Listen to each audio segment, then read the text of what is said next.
1 metr артқа жылғыла. Жылға 1 метр артқа.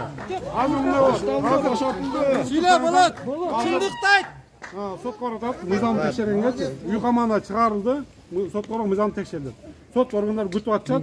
Аз барат, ошол жерде буквально 15-20 минут убакыт эмезет, андан үйүнө кетет деген. Аз барсаңыздар. Рахмат. Эң биринчиден баарыңыздарга ыраазымын.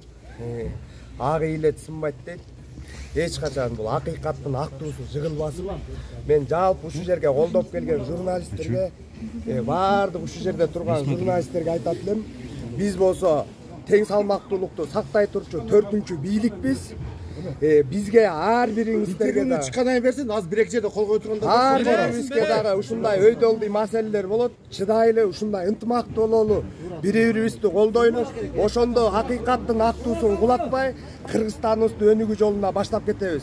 Бар болуңуздар.